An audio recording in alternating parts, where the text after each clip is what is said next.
When I was in high school, at the end of high school, I had a couple of friends that were starting to paint graffiti.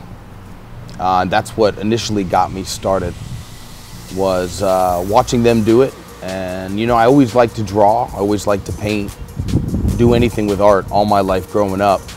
And when I started painting graffiti, kind of opened up an area of art that I didn't really know existed. It was somewhere where I could create something out of nothing.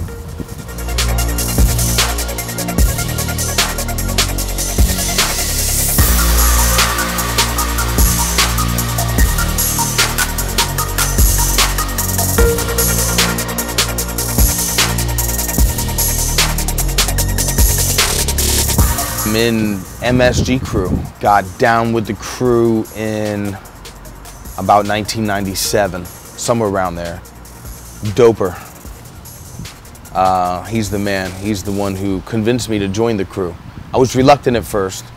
At that time, the two people I had started painting graffiti with had both stopped. I mostly went and painted graffiti by myself. When I look back, it was a good thing. It helped me grow. It helped me grow as an artist.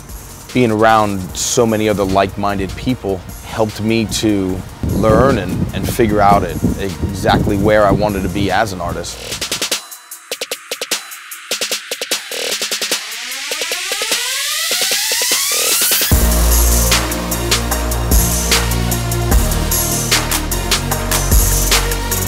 I love South Florida for all the reasons that everybody loves it. It's sunny, it's warm all year round.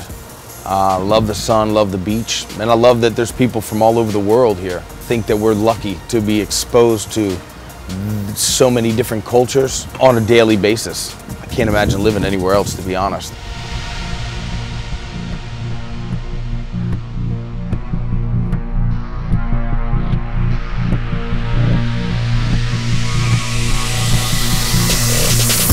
The graffiti scene in South Florida is strong, although the further south you go, the stronger it gets. So there's a stronger presence of graffiti in Miami as they're opposed to in Fort Lauderdale and then on up to West Palm Beach.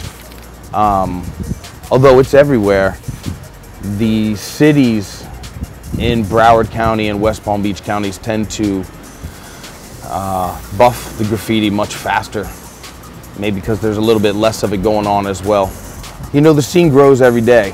When I first started painting graffiti back in the mid-90s, it was mostly abandoned buildings. Seems to be less and less of that these days. And even though there's less of it, there's writers always seem to find a place to paint.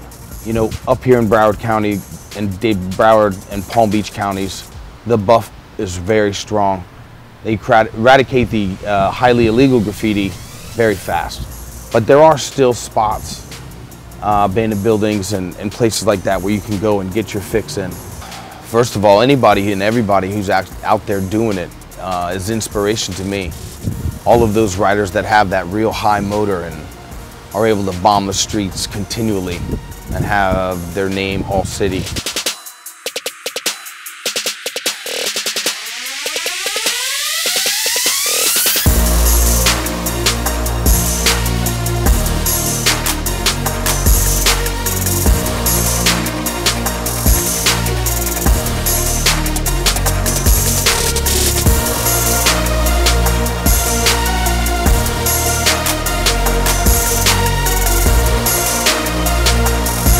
Well, when I stopped painting letters in 2010, almost completely, and the release for me when leaving the rules of graffiti behind, step into a train and being able to paint it, be nice and free and loose with my painting, my style, my technique, just became addictive.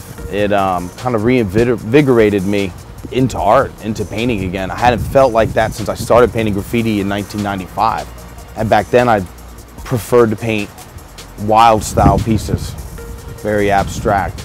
Nowadays it's an exploration of the portrait, and the freedom of painting on a freight train allows me to express everything, anything and all things.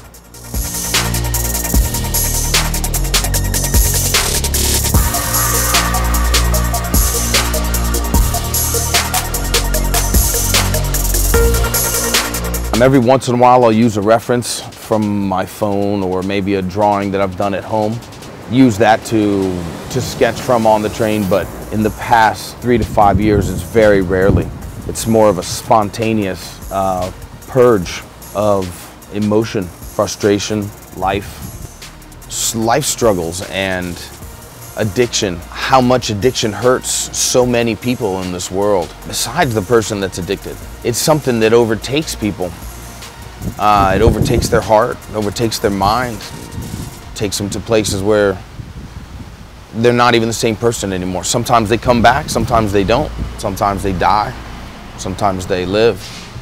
But when I'm painting, when I'm doing these spontaneous pieces that I've been doing on these trains, I'm exploring all of those emotions, feelings of addiction, the good, the bad, and the ugly. Sometimes it's happy, sometimes it's not. Addicts start out partying and having a good time. Sometimes it goes astray.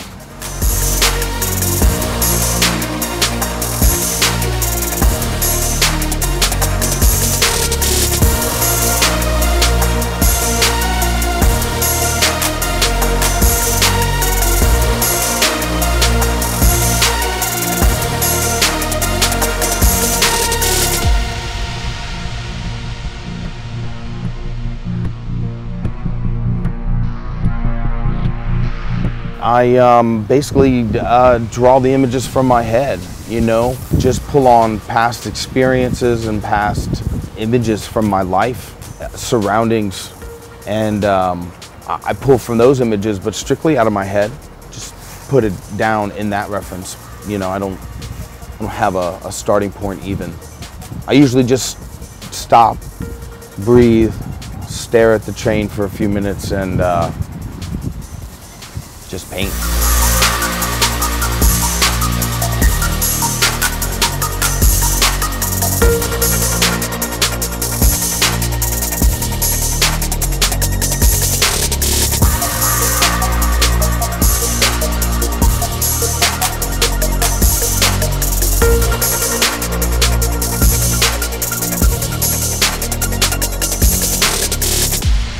I used to really love going in an abandoned building when I first painted graffiti, and being able to spend a whole morning or a whole afternoon painting, you know, a wild style graffitis, hanging out with friends.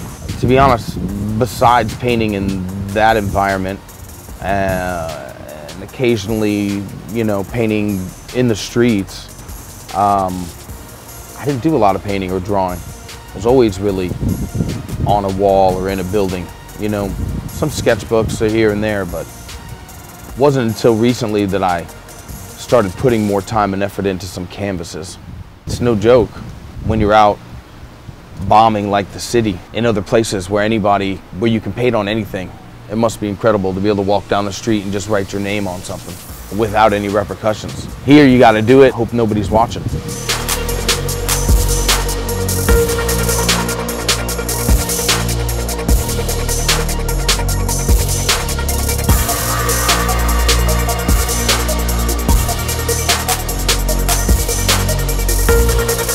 I'll spray paint on a freight train. You know, at home, of course, there's times where I'll paint with acrylics. On the freight cars, I'm always using nothing but spray paint. I usually use whatever I have. A lot of times it might be leftovers from a job or something along those lines. I don't always have a ton of money to just go buy whatever palette I have, you know, whatever palette I want. So it's usually fairly limited. I typically run out of paint. Yeah, but my color palette, I guess it kind of bounces all over.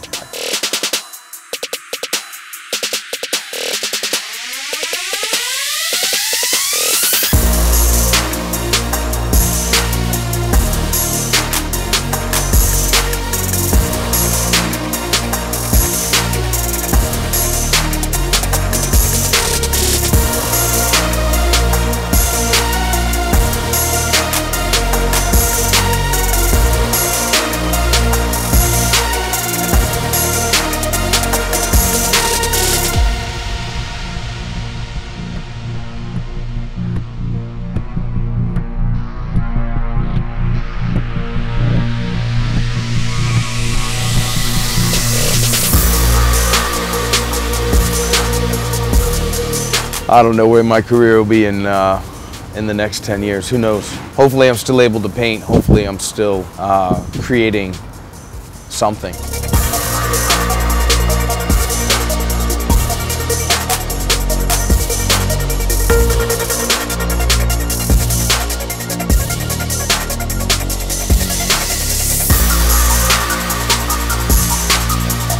You can check me out on Instagram at 5 gallons. That's about it. MSG Crew, KOI.